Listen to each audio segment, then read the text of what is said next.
Bueno, saludarlos a todos y a todas. Un gusto que estén acompañándonos en esta última reunión, en nuestro último ciclo de charlas que hemos programado para el futsal. Creemos que el asunto médico es muy importante para conversarlo con los clubes en este momento además muy especial, porque hay circunstancias no solamente de la competencia, sino de la situación que están viviendo nuestros países, que es muy importante poder conversar con los médicos. Para eso, para hablar de todos estos temas, hemos pedido, le hemos invitado al doctor José Artese, que es miembro de la Comisión Médica de Selecciones de Argentina, de las selecciones de fútbol argentina de AFA, que nos acompañe por su gran experiencia, además en futsal, que usted estuvo, doctor, cuando consiguieron el campeonato mundial.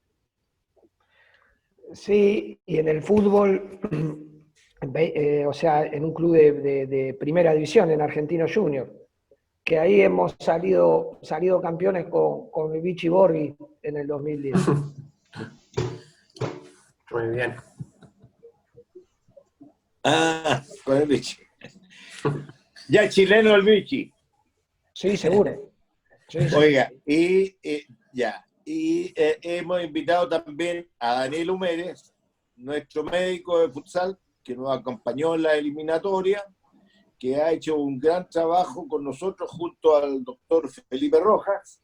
Han hecho los dos un gran trabajo, presentaron un proyecto, hemos avanzado en ese proyecto. Y ahora está Daniel en Colo-Colo y también es miembro de la comisión médica que me está viendo, que está viendo la vuelta del fútbol joven y del fútbol sala de vuelta a la pandemia. Así que a los dos, muchas gracias por acompañarnos, José, Daniel, por regalarnos su tiempo. Y por tratar de educarnos un poquito a nuestros clubes, a nuestros cuerpos médicos, a nuestra gente en las cosas de salud. Así que muchas gracias a los dos. Esperamos que aprendan mucho nuestros participantes. Adelante, Vicente. Bueno, acá tenemos las preguntas, un poco, José, Daniel. La temática es intercambiar las preguntas que tenemos preformuladas, pero obviamente siempre surgen algunas otras y ustedes pueden además agregar todo lo que quieran, explayarse con total libertad. Si acá lo que se trata es de que aprendamos todo y de transmitir la mayor cantidad de conocimiento en una sesión de más o menos unos 50 minutos, una hora, más las preguntas que van a venir, de algunas preguntas que hay de la prensa o de nuestro jefe de prensa, que tiene también sus propias preguntas. La primera pregunta para José es una pregunta que es muy interesante, José, porque nosotros los futsalistas a veces, de parte del fútbol, recibimos un poco la idea, a ver, el fútbol que desconoce el futsal, digo, el ambiente del fútbol que desconoce el futsal, prejuiciosamente dice que en el futsal hay más lesiones, cuando la comparación debe hacerse en las mismas condiciones. El fútbol es súper profesional, con un montón de aparatología, para atenderse. A veces el futsal sufre muchas lesiones por el amateurismo mismo de la actividad, no por el futsal.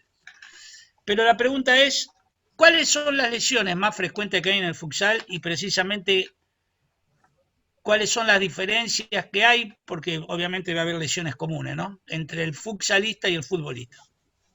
Bueno. Tenemos para compartir, doctor, cuando usted diga. ¿Puedo compartir un PowerPoint? Sí, no hay problema. Andrés, ahí le comparte, doctor. Espérenme un segundito. Ahí está. ¿Ahí se ve? Todavía no. ¿Ahora? Tampoco.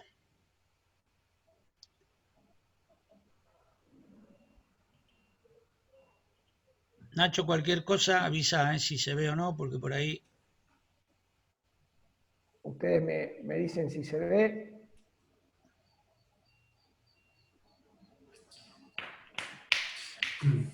¿No se ve ahí? No. Quizá tienes que ponerle compartir pantalla, José, abajo. Sí. Sí, pero acá... Y tienes que tener abierto desde antes el archivo. Sí, sí, está abierto. Está abierto. El archivo está... A ver ahora. Ahí. Ahí tampoco. Si no, seguimos adelante, lo pasamos por PowerPoint, por mail. A ver un intento más. Y lo pasamos nosotros, y ahí... A ver, un intento más. A ver.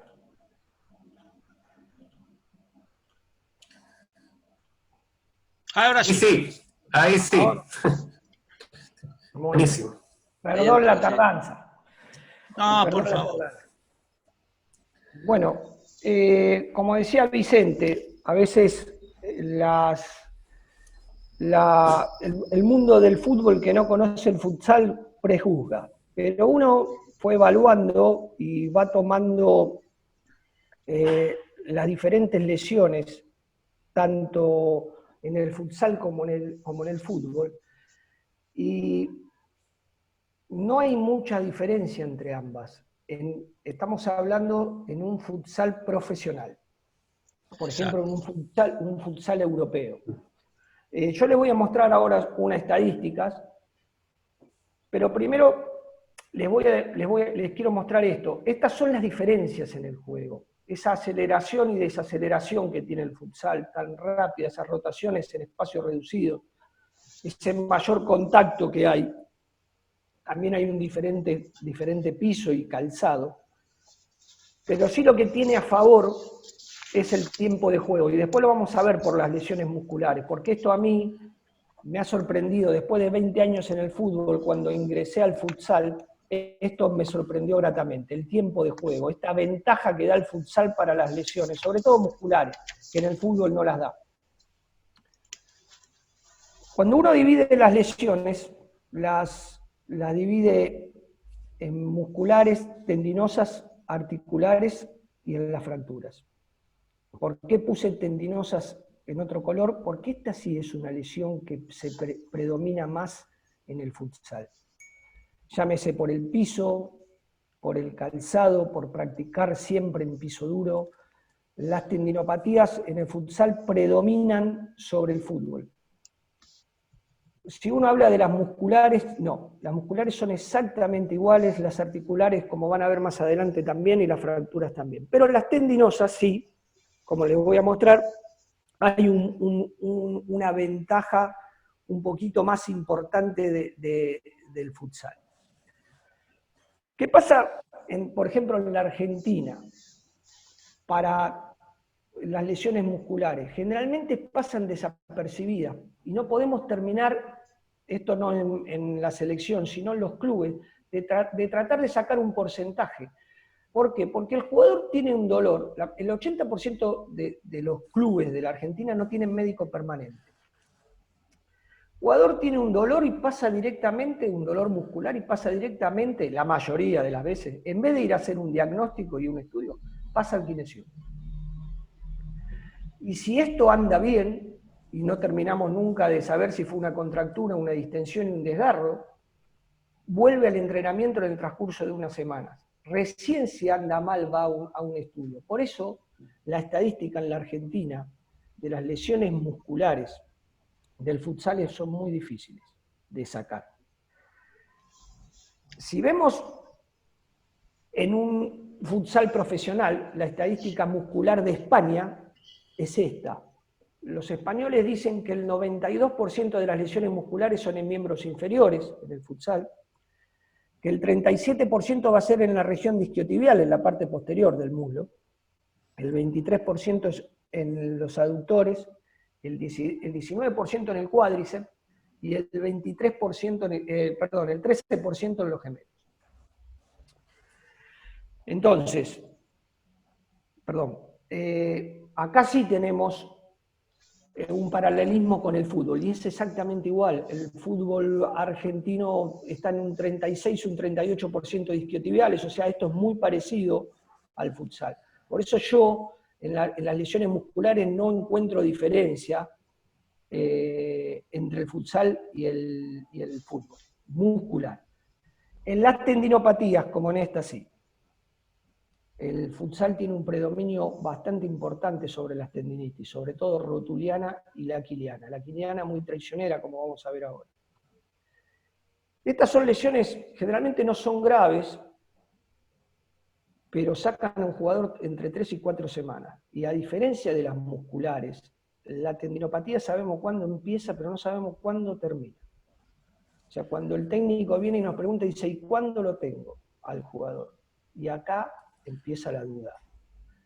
¿Qué respuestas damos? O sea, la lesión tendinosa es mucho más traicionera para dar un pronóstico de tiempo que una muscular. A su vez, cuando la lesión es importante, miren este video, este es un jugador de nuestra selección, ahora van a mirar, miren la pierna izquierda, como el tendón de Aquiles sufre una lesión. Él ahí va a recibir la pelota y cuando hace el despegue, ahí se corta el tendón de Aquiles. Ahí va en cámara lenta, cualquier cosa después si quieren, ahí ya lo cortó. Vicente Kiki va por aquí. Yo tuve, Acá, doctor, esta es la cirugía. Claro. Acá tenemos totalmente el tendón roto y acá ya está reparado. Sí, te escucho, Vicente. Yo tuve, la pregunta mía, una repregunta, porque, a ver, lo de la tendinitis, yo tenía esa impresión y con usted le agradezco mucho, me ha sacado una duda, creo que por el piso, después vemos si usted lo puede ampliar en el futsal, que es más frecuente. Yo tuve una rotura de tendón de Aquiles en el primer mundial de Holanda, de un jugador también. Tuve una rotura que en ese momento parecía que era, no sé cómo empieza, y la pregunta viene ahí, ¿no avisa el tendón de Aquiles o es fortuito? Digamos. Generalmente, cuando se va a romper, no avisa. Pero yo he operado más en 4 años jugadores de futsal de ruptura de Aquiles que en 23 años en el fútbol. Algo debe haber. 23 años en el fútbol creo que he operado 3 jugadores de ruptura de tendón de Aquiles. Y en el futsal en muchos menos años ya operé casi igual o más. Y doctor, este chico me acuerdo que sí tenía una molestia y un día se cortó. Eso día, puede, sí, obviamente. Sí. Un día. En esa semana no tuvo dolor, porque yo le repregunté varias veces, me dijo que no tenía dolor, pero bueno, ahí la jugada, cuando hace el arranque ya la lesión estaba producida. Por eso las lesiones tendinosas yo creo que es lo peor dentro de las lesiones que tiene el futsal, traicioneras para dar un final, para decirle al técnico voy a tardar tanto, o como pueden pasar estas cosas. Esto también puede pasar en el tendón rotuliano, que es menos frecuente que el Aquiles, pero también puede pasar. Cuando hablamos de las lesiones articulares y ligamentarias, tenemos que los esguinces de tobillo y rodilla predominan. El futsal, los españoles dicen que son el 35% de las lesiones de todo el futsal, los esguinces de tobillo. Acá tenemos una lesión alta. También tenemos lesiones de ligamento cruzado y de menisco, que es muy parecida al fútbol. Ahora van a ver. Las luxaciones, tanto de rótula como de otras partes del cuerpo, son muy parecidas al fútbol. En hombro hay un poquito de porcentaje, un poquito más en el futsal. Pero el esguince es la lesión número 1 de del futsal. Ahora, en las quirúrgicas, si yo tomo en comparación, por ejemplo, en el equipo que estuve yo, una comparación en un equipo de primera 18 años seguidos, con un promedio de 220 jugadores por año, de los cuales 40 eran profesionales y 180 eran amateur, en 18 años tuvimos 253 cirugías. De esas 253 cirugías, el 65% fueron cirugías de rodilla. O sea, y el futsal es exactamente lo mismo. El 65% de las cirugías del fútbol y del futsal están acá, en la rodilla. Llámese lesión meniscal con un porcentaje un poco más elevado, lesión de ligamento cruzado, luxación y bursitis. En el 35% están, de las demás cirugías están las demás, fracturas y otras cosas. En las fracturas estamos parejos también. El fútbol y el futsal es exactamente igual. La velocidad que hoy se está jugando es exactamente para los dos deportes iguales. No hay ningún trabajo que diga que uno de los dos deportes tiene más fracturas que el otro. Se está yendo con mucha intensidad, mucha velocidad. El futsal es un espacio muy reducido. Las canchas a veces tienen poco recorrido entre la terminación y los bancos suplentes, o la pared, o a veces la tribuna. Por lo menos en el futsal argentino. Bueno, esta es una fractura que me tocó estar a mí en Argentina, en Argentino Juniors. ¿Es Esteve y el de Argentino Junior? Y esta es una fractura, fue famosa, fue muy mediática. Sí. Esto fue una fractura expuesta de tibia y peroné. Acá está la cirugía, o sea, las cirugías son exactamente iguales, no hay diferencia. Entonces, como conclusión sobre el mito entre el fútbol y el futsal, llegamos a la conclusión que las lesiones son similares, un poquitito más de las tendinopatías tienen un predominio del futsal, pero no hay una gran cantidad una diferencia muy importante. Se habla que el esguince, sobre todo los españoles, que el esguince de tobillo es la lesión más frecuente en el futsal, pero permítanme dudar, no sé, Daniel, vos qué pensás, porque en Argentina es muy difícil cuantificar las lesiones musculares. Yo creo que la lesión más importante o más frecuente es la muscular, más que el esguince de tobillo, pero como se nos hace muy difícil cuantificar esto, no lo podemos corroborar. Yo creo que es más propenso que el esguince. Sí, es interesante las estadísticas que muestras. Yo coincido ampliamente contigo en que por lejos en el futsal se ven más lesiones tipo tendinopatía, y en cuanto a lo que tiene que ver con el número de lesiones musculares, es muy similar, quizás un poco menos en futsal, y quizás tiene que ver con lo que tú mencionas básicamente del tiempo de juego. Quizás los jugadores de futsal, a diferencia de los jugadores de fútbol, tienen la posibilidad de tener ese descanso entre medio, ¿no es cierto?, que puede que sirva al músculo para evitar cierta fatiga, que finalmente llegue a la ruptura muscular. Una estadística que hicimos junto a Ignacio Cruz, que está acá presente, y Felipe Rojas, que es del área médica de la selección chilena de futsal, del 2018-2019, teniendo en cuenta las selecciones adultas, sub-20 masculina y la adulta femenina, tuvimos 46 lesiones entre estas tres selecciones en estos 2 años de periodo. De esas 46 lesiones, el 48% correspondían a lesiones por segmento del pie y tobillo. O sea, ahí claramente yo veo una prevalencia de lesiones de pie y tobillo que es muy superior al resto de los segmentos corporales. Ya, el siguiente vendría siendo la rodilla, que tuvimos un 15% de esas lesiones. Y dentro de esas lesiones de pie y tobillo, por lejos también el esguince de tobillo es la más prevalente, con un 15% de todas las lesiones en general, y más del 50% de las lesiones de pie y tobillo. ¿ya? Así que yo coincido contigo, José, en que en el futsal aparentemente tanto las estadísticas internacionales como las que tenemos nosotros son coincidentes en cuanto a que el E15 de tobillo y especialmente las lesiones de pie y tobillo son las más prevalentes en el futsal. Quería complementar con eso, lo que tú muy bien dijiste. No, no, seguro. Y la desventaja que tiene el futsal, que lamentablemente en nuestro país, a veces el jugador de futsal no es atleta a las 24 horas. Claro, esa es. No tiene esa ventaja que tiene el jugador de fútbol. Entonces, a veces es atleta por 4 horas diarias. Exactamente, es una realidad que, bueno, si en Argentina se vive, acá en Chile con mayor razón se vive por parte de nuestros jugadores de futsal. Sin duda Sí. que es un factor importante. Y yo creo que quisiera hacerle una pregunta a los doctores. O sea, no es que se nazca, hay que ir trabajándola durante el tiempo, desde muy niño, una formación atlética, muscular, etcétera. Hay que trabajarla.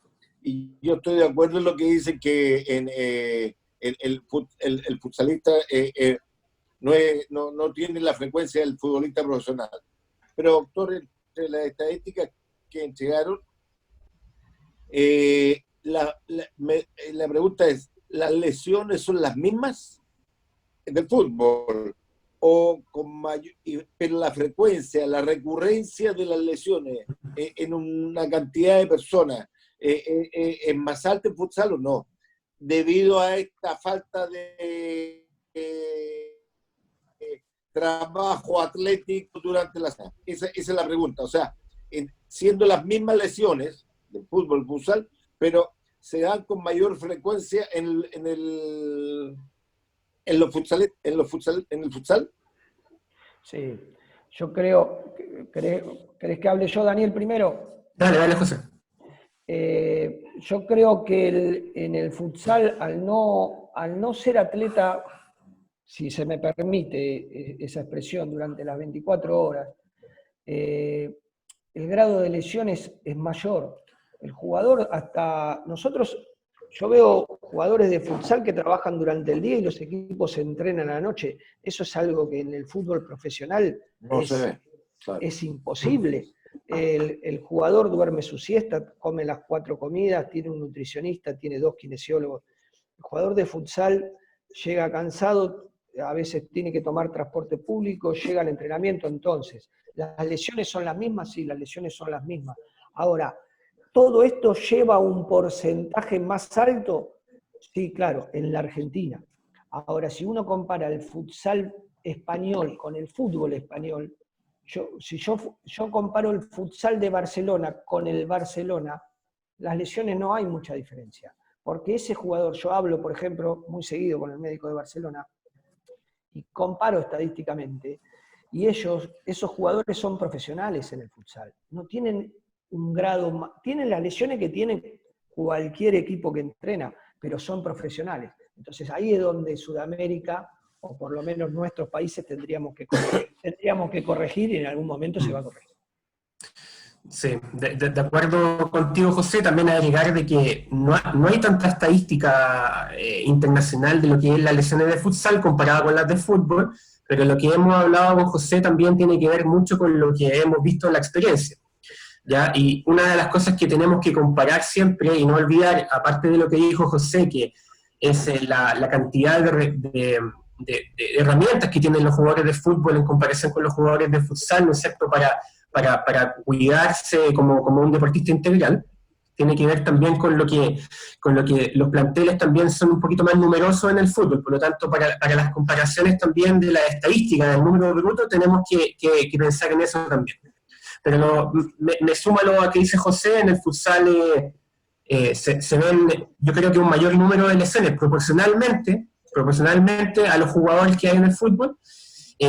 Quizás hay bastante lesiones musculares leves, tipo contracturas, que generalmente, coincido con José, pasan desapercibidas, entre comillas, en el futsal, ya que no se le da la importancia que se le da en el fútbol a la lesión muscular, en el sentido de tomar la imagen a tiempo para parar al jugador, que muchas veces es lo que no sucede, y finalmente el jugador de futsal ya llega ya con una ruptura muscular un poquito mayor, ya que se podría haber prevenido incluso. Y tiene que ver también mucho con la educación del jugador. Yo quisiera repreguntar algunas cositas y además, ahora lo último que dijo Daniel, hacer un aporte. A ver, una sugerencia en la comparación, por ejemplo, en Argentina, doctor, que conozco un poco más, inclusive por más que hace tiempo que interactúo con Chile, quizá la comparación debería ser entre la primera C del fútbol argentino y el futsal de la primera división, donde puede ser situaciones comparables. O sea, o primera D, no sé, donde cobran algo, pero tienen que tener otra actividad. Quizá, no lo sé. La otra cuestión que surge de lo que dijo Daniel, yo como conducta, sabiendo que nosotros somos un deporte amateur y que no tenemos toda esa estructura profesional, ni siquiera que tiene el futsal argentino a nivel de selección todavía, que estamos trabajando aceleradamente para acercarnos a lo mejor posible. Yo lo que hago habitualmente, doctores, y Daniel lo sabe, yo cuando el jugador me refiere algo que tenga que ver con una molestia muscular, yo lo paro. Yo digo, no, perdé el entrenamiento, prefiero ante la duda y después veo con los mecanismos que nosotros tenemos, más o menos empezar a tratarlo, pero la precaución que tomo es esa y es lo que yo aconsejo en un medio como el que tiene el futsal. Preferible que pierda un entrenamiento y no que arriesgarlo. Y el jugador siempre le decimos que ante la menor molestia avise, claro. Después vemos nosotros. Y el último punto, y L2 Luis, es que un tema que me quiero yo sacar una duda, alguna vez lo conversé con Daniel. Por lo menos yo cuando era más joven, ¿es bueno vendar o no, doctor? Para Artese, la opinión de Daniel la conozco, pero después la puedo intercambiar. ¿Es bueno vendar el tobillo, la costumbre de vendar? ¿O eso quedó ya de lado por el tema de los ejercicios de prevención de lesiones? Bueno, la pregunta es muy buena. Hay dos cosas. Lo mejor que hay es la prevención. La protección interna que uno le da al tobillo con los ejercicios de propiocepción.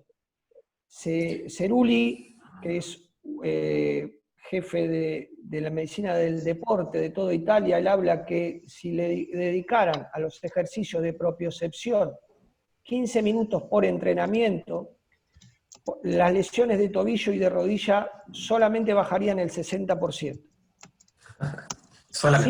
Sin vendaje. Sí. Ahora, del vendaje convencional, de la venda común que hablábamos, que todos conocemos, ya hay estudios que se saben que a los 8 minutos de transpirado y de mojado el vendaje ese ya no sirve más. Ahora, el vendaje con la venda... Sí. El vendaje con la venda, ese, a los 8 minutos, estadísticamente ese vendaje ya no cumple función, porque se moja, se transpira. Entonces, lo que se utiliza es lo que comúnmente, voy a decir una marca, la venda Coban, es autoadhesiva, que es cara para un entrenamiento. A ver, la selección la tiene, pero no todos los clubes del futsal argentino la van a tener, sino que el jugador la va a tener que comprar. Yo prefiero más dedicarle 15 minutos del entrenamiento al fortalecimiento interno del tobillo, y si puede utilizar un vendaje Coban, ahí sería lo ideal, esas dos cosas, pero no usar la venda anterior, lo que comúnmente conocemos como vamos enrollando el pie con una venda. Bueno, muy bien. Daniel, que vos tenés también, creo, una opinión similar. No, coincido en un 99,9% con José. O sea, se sabe que este vendaje funcional, o taping también llamado dentro del mundo de la kinesiología o fisioterapeuta, tiene un tiempo de función que no es muy grande. O sea, si lo llevamos a un deporte de alto rendimiento, donde hay movimientos tan bruscos en cancha, con superficies duras, y además le sumamos el sudor, obviamente que la función de limitar el rango, de articular en este caso, no dura mucho tiempo. Por lo tanto, eso evidentemente los jugadores no lo conocen. Y aquí yo agregar solamente el alto valor del efecto placebo del vendaje para algunos jugadores, que no deja de ser importante a veces la sensación subjetiva del jugador. Eso estamos claros, especialmente en el deporte como el fútbol y el futsal, que nosotros sabemos de que el todo vale, ¿no? Pero por otro lado también es importante que el tema de la prevención de lesiones, especialmente el trabajo de propiocepción de tobillo, de estabilizadores de tobillo, que nosotros con Ignacio trabajamos bastante, por lejos es la medida preventiva más grande que nosotros tenemos que tener y además hacerle entender al jugador de que es así, para también en nuestro rol educativo a lo largo del tiempo, de que el mismo jugador luego sepa qué es lo que tiene que hacer para prevenir este tipo de lesiones que son las más frecuentes del futsal. Bueno, ahí Luis quiere hacer una pregunta. Andrés, dale audio. Hicimos una pregunta en media hora, ¿eh? Sí. No, pero si no extendemos no hay problema. Pero mira, dos cosas. Es que se me cayó, tuve que ingresar de nuevo, así que parte de esto no lo escuché, pero entiendo que están hablando de la prevención. Y lo que quiero entender, como estamos hablando más que nada de selecciones, sino que estamos orientándonos a los clubes que tienen todavía menos recursos, tienen la venta autoadhesiva más escasa, es cara, que seguramente tienen que entrenar esos jugadores sin la venda, que cuando llegan a la selección no llegan acostumbrados al vendaje, ¿te fijas? Porque se supone que están trabajando mucho más sin venta en sus clubes que tienen mayores dificultades, incluso eso, ellos mismos. Entonces, me gustó escuchar lo de la prevención, o sea, todo lo que tenemos que hacer en base a prevención y esos 15 minutos, que eso le es bueno, sí es una muy buena recomendación, tanto para los clubes como para la selección, pensando que los clubes, digamos, esos jugadores no van a venir acostumbrados a jugar vendados, que ese es un detalle importante, el acostumbrarse. Cuando llega a la selección, llega sin acostumbrarse a la venta, y si la selección lo vendamos, entonces vamos a estar provocando una cosa que no está acostumbrada. Eso es lo que quería agregar. No, de acuerdo. Sobre el mismo, tanto en el fútbol como en el futsal, hay dos tipos de jugadores. El jugador un poquito más ya de edad mayor, ¿no es cierto?, en general de unos 30 años, por ese tema de los avances de la evidencia científica y tecnológico, está muy acostumbrado a usar el tipo de vendaje funcional en el tobillo. En general a ellos se le permite el usarlo, también por lo que mencionábamos, porque lo hace sentir mejor, ellos sienten de que están más seguros, por lo tanto, la verdad es que sacarle el vendaje a ellos, la verdad no tiene mucho sentido, todo lo contrario, puede ser perjudicial. Pero, por otro lado, está el jugador más joven, el jugador que está ávido de conocer más cosas, es ahí donde nosotros como equipo médico tenemos que actuar para educar. Solamente quería mencionar eso. Claro, nosotros tenemos que apuntar a que vengan las generaciones ya aprendiendo a los mecanismos de prevención. Los ejercicios de propiocepción que los pueden hacer son muy fáciles, hasta en la casa solos. Con eso van a llegar, como dice usted, Luis, a la selección sin vendaje, y el día que los vendemos es porque vuelven de una lesión y ahí van a estar cómodos de verdad con ese vendaje, porque en ese momento lo necesitan de verdad y no porque sí estar gastando venda. Con esto que son trabajos este trabajo italiano de Cerulli es muy importante, y él habla que esos 15 minutos habla de lo que disminuyó en Italia la cirugía de ligamento cruzado, o sea que es no solo del tobillo. Claro. Gracias, perdón. No, por favor. La pregunta es para Daniel. ¿Cuáles son los cuidados que debe tener un deportista en la alimentación durante su rutina diaria de entrenamiento y de alimentación durante la competición. Y hablando de la competición, la importancia de las crioterapias, temperaturas, tiempo de duración, que es un tema relativamente nuevo, no tan nuevo, pero podemos decir que es de alguna manera relativamente nuevo. Perfecto. Me dejan compartir pantalla, también tengo una diapositiva. Ahí Andrés me tiene que habilitar. Ahí está. Gracias. Estemos atentos, Andrés. A ver, esta pregunta apuntaba más que nada a lo que es la nutrición, pero a mí me gustaría también mostrar esta diapositiva que es un resumen muy general de lo que nosotros como médicos de equipo, en mi caso como deportólogo, tenemos que tener en la cabeza las 24 horas del día prácticamente. ¿Ya?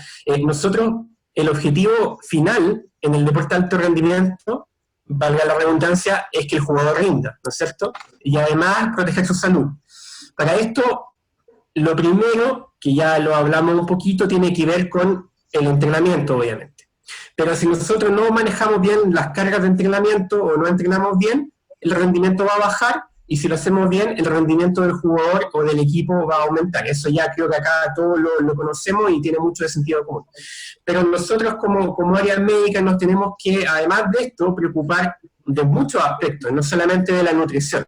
Nos tenemos que preocupar también de la suplementación del jugador, de la hidratación y del descanso. Y el concepto de descanso involucra muchas cosas. Uno es el sueño, ojalá reparador, ya tanto en cantidad como calidad, la recuperación activa del jugador, la fisimasoterapia, y acá entra el rol fundamental del fisioterapeuta o kinesiólogo, dependiendo del país, la crioterapia que va dentro de esta pregunta, y otras alternativas que tienen que ver también con crioterapia, pero que son más avanzadas, como la crioterapia compresiva, es decir, que aparte de frío, provocamos compresión. Y otros, ya que son muchos más.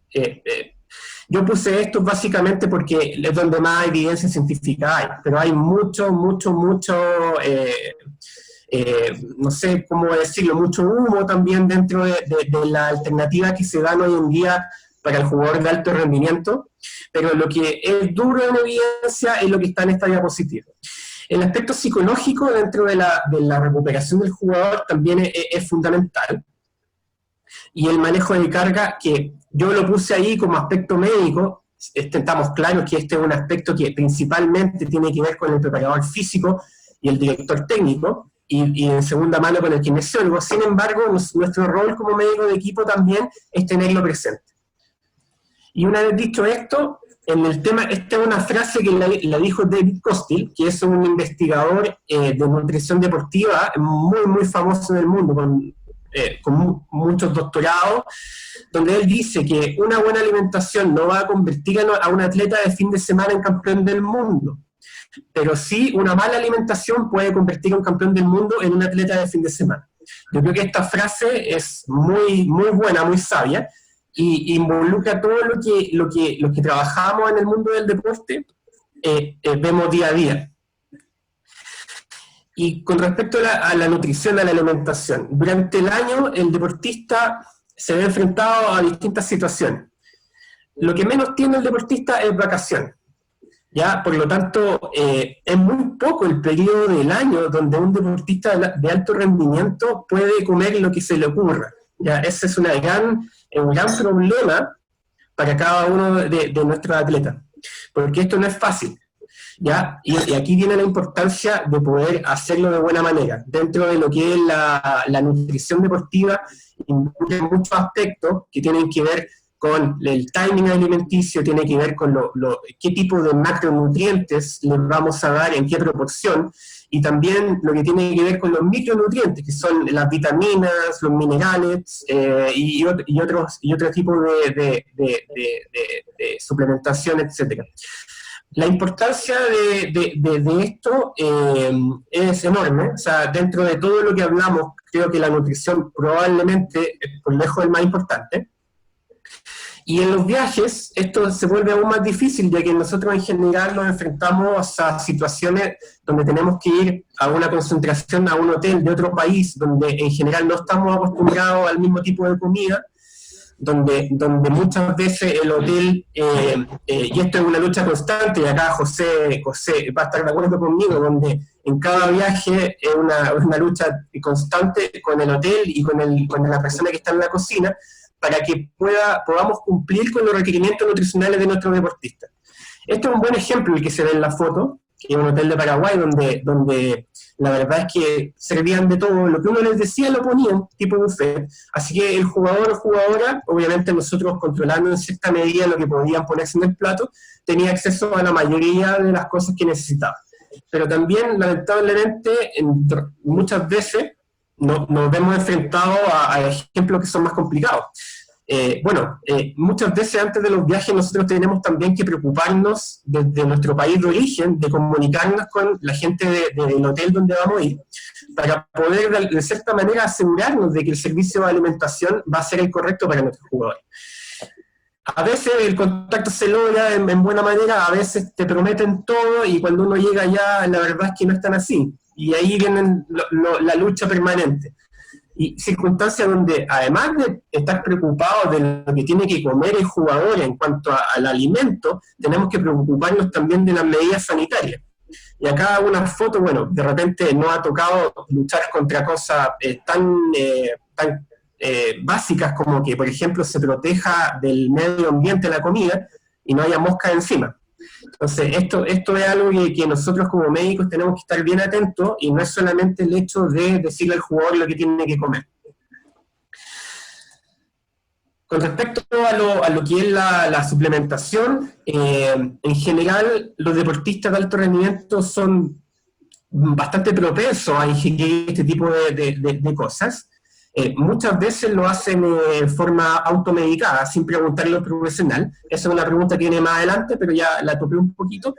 Y lo que respecta a lo esencial, es decir, a lo que nosotros ya sabemos que hay evidencia contundente a favor de algunos suplementos, entra lo que es el suplemento proteico, la creatina, que muchas veces lo ocupamos en algunos tipos de deportistas, con el futsal no lo ocupamos tanto, la verdad, y la cafeína, que es un suplemento que yo creo que es el que más evidencia tiene, lejos, que es un estimulante, y que se ha visto que en deporte, especialmente como el futsal, que son de rápida reacción, y de mucho movimiento, y un deporte muy rápido en general, tendría un efecto ergogénico, es decir, que aumenta el rendimiento bastante importante.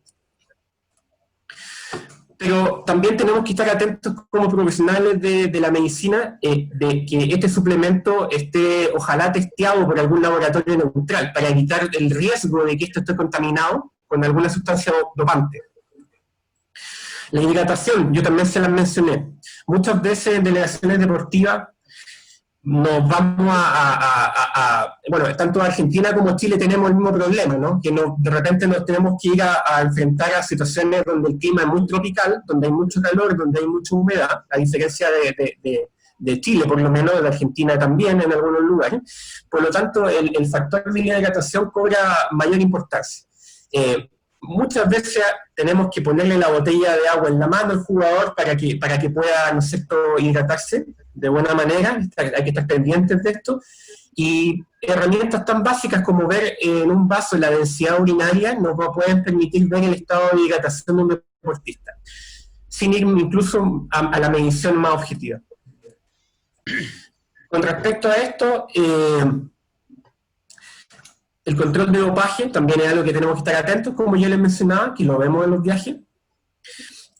Y dentro de lo que entra de lo más nuevo, como decía Vicente, la tecnología nos ha dado varias herramientas, donde tenemos aparatos que nos sirven para recuperar a los jugadores de un día para otro, incluso en situaciones de campeonato y competencia donde los partidos son diarios, donde podemos aplicar frío, podemos aplicar calor a zonas específicas del cuerpo, y también compresión, es decir, que apriete.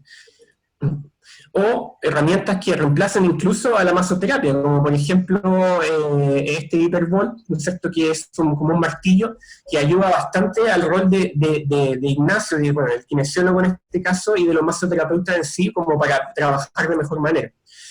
Y bueno, y la famosa crioterapia. Esto debe haber tenido su avance en cuanto a la introducción al deporte. Yo diría que hace unos 20 años quizás, ya, o quizás un poquito más, pero antes se usaba como algo muy de nicho, muy, muy aislado, no había mucha evidencia, era mucho de creer en algo. Y posteriormente, en los últimos 20 años, ya se han hecho muchas investigaciones en distintos deportes, en distintos tipos de atletas, con distintas modalidades de crioterapia. Una de las modalidades de crioterapia, porque hay varias modalidades, una de las modalidades es la inmersión en agua fría, que es lo que nosotros en general en el deporte hacemos. Pero hay otras formas de crioterapia, ¿ya? Hay crioterapia que son con hidrógeno líquido incluso, donde son de cuerpo completo y te meten a una cámara donde te tiran un vapor de menos 130 grados Celsius durante 10 segundos, ¿ya? Pero eso obviamente tiene un costo muy elevado y lo hacen los deportistas más de élite. Pero lo que es la inmersión en agua fría que vemos acá, nosotros en general la aplicamos para el jugador, porque tanto la investigación científica como la experiencia nos muestra de que el jugador al día siguiente de la aplicación de esto tiene una percepción subjetiva, es decir, él siente de que se recupera más rápido, ¿ya? Y esto es exactamente lo que muestra la evidencia científica con respecto a esto, es decir, cambios en la percepción subjetiva del jugador en cuanto a la recuperación y al dolor muscular del día siguiente. Ya, eso es súper importante de mencionar, porque si nos vamos a la molécula, a la célula, la evidencia no ha logrado comprobar de que hay cambios significativos de algunos parámetros dentro de la célula muscular que nos dirían que esto realmente es efectivo. Pero sí es contundente en cuanto a lo que tiene que ver con la percepción subjetiva de dolor y de recuperación del día siguiente, incluso a las 48 horas de un entrenamiento prolongado. Aquí quiero también, lo último, mencionar de que la evidencia más actual, es decir, 2019-2020, han salido algunas publicaciones que muestran de que para algunos deportes no sería tan beneficioso como creíamos. Por ejemplo, en deportes que son de mucha fuerza, por ejemplo, el levantamiento de pesas, la halterofilia, en la inmersión en agua fría después de un entrenamiento de hipertrofia, básicamente, aparentemente disminuiría el efecto del aumento del anabolismo, de la masa muscular. Para un deporte como el futsal, que es más que nada, bueno, y más aún en una competencia corta, de una semana, 10 días de duración, la verdad es que con la evidencia actual yo lo recomendaría, especialmente porque lo que te dice el jugador de las sensaciones que tiene después de esto y al día siguiente. Eso. Bien, Daniel. A ver, pero nuevamente esto tiene mucho, en general, de todo lo que se ha comentado, todos los aspectos que tocaste, Daniel, tiene mucho de educación. La alimentación, los cuidados preventivos, porque una alimentación de un periodo de competencia internacional no cambia sustancialmente la alimentación que debiese tener siempre un jugador. O sea, también tiene mucha educación para jugadores y para técnicos, ¿no es cierto? O sea, cosas que cómo se van cuidando durante la semana, cómo tiene que ser una alimentación sana de un deportista. Doctor José, ¿qué piensas? Bueno, eso que tenía uno, la verdad estoy totalmente de acuerdo con lo que dijo Daniel. Y gracias a Dios, los técnicos de futsal son un poco más complacientes que los técnicos de fútbol. Creo que en el fútbol tenemos una comida para corregir, o teníamos una comida. En la segunda ya tenía que estar totalmente todo resuelto. Cuando llegábamos al hotel no podía haber una segunda falla. Cosa que con Daniel, por ejemplo, estas últimas eliminatorias, creo que íbamos por el día 7, los dos seguíamos luchando para tratar de modificar el menú. Y con los demás médicos de los otros clubes, que nos tocó compartir el hotel, que éramos 4. Eso es lo primero. Lo segundo, de la alimentación, yo veo diferencia en las selecciones mayores con la selección juvenil. Las selecciones juveniles, cuando vamos a los hoteles, los primeros días veo que se sirven una cantidad de comida, ahí estamos fallando, una cantidad de comida tremenda, y si uno los pesa, cuando termina el campeonato juvenil, los jugadores, por más que hayan jugado, cada 48 horas se van con más peso que cuando llegaron. Cuando uno ve la selección mayor, y sobre todo el jugador europeo, cuando yo viajo con la selección, y generalmente nosotros preferimos la comida Richot, o sea, que no nos sirvan, sino que dejen todo como mostró recién Daniel, y los jugadores se levantan y se sirven. Y yo ya ahí veo la diferencia entre el jugador que hace 2 años que está en Europa y el jugador que todavía sigue en Argentina. ¿Cómo es la proporción de la alimentación? Por eso... La cantidad. Sí, la cantidad y la cantidad de proteínas y hidratos que coloca y se sirve solo una vez. Cuando, esto estoy hablando de la mayor, en juveniles veo que la cantidad es importante y tengo que estar corrigiendo mucho más que con la mayor. Con respecto a los suplementos, la AFA tiene totalmente prohibido suplementos que no sean nacionales, porque Conmebol dice que no se hace cargo de nada que sea norteamericano o inglés o importado. ¿Por qué? Porque a veces vienen adulterados esos suplementos, como decía Daniel, con anabólicos, y eso es doping positivo. Por eso usamos nada más que 2 marcas en AFA. Con el rol de los kinesiólogos y la recuperación kinesiológica, Argentina, después del 2016, selección nacional, va a todos lados con 2 kinesiólogos. Nosotros creemos que la rehabilitación, tenemos los jugadores distribuidos por todo el mundo, el jugador de futsal no es como el jugador de fútbol que viaja en primera, viaja en economic, termina de jugar un partido, se toma un avión 14 horas, llega a la Argentina y a las 48 horas está jugando el campeonato sudamericano o la Copa América. Y ahí creemos, también tenemos un equipo con una edad de promedio un poco alta. Entonces creemos que no es lógico llevar un solo kinesiólogo. Llevamos 2 kinesiólogos, esta eliminatoria llevamos 2 kinesiólogos y un masajista. Yo creo que no es vida para el kinesiólogo, uno solo es imposible, todos pasan. Tampoco es lógico para el jugador, porque al último jugador le tocan la puerta a las 12:30 de la noche, cuando ya es hora de dormir. En vez de atenderlo, lo van a despertar para ver si necesita algo. Entonces, hace un esfuerzo la AFA y llevamos 2 kinesiólogos. Y con respecto a la hidroterapia, totalmente de acuerdo con vos, que no hay estudios, pero sí esa sensación subjetiva, Daniel, que siente el jugador al otro día. La AFA, nosotros usamos temperaturas, no sé, vos, entre 6 grados y 8, tratamos de estar un poquito menos. Los estudios dicen de 6 a 12, nosotros 12 nadie siente nada, o sea que tratamos de que sea un poquito menos, de 6 grados, 5 grados, y terapias de 3 minutos. Eso es lo que podría agregar. Sí, bueno, solo agregar sobre lo último, la mayoría de los estudios muestran protocolos de crioterapia, o sea, de inmersión en agua fría que van entre 5 a 20 minutos, ¿ya? Hay algunos que lo hacen menos, y también con la temperatura en general postulan entre 5 a 15 grados, pero como dice bien José, sobre los 10 grados la verdad no se siente mucho, el jugador no lo siente mucho.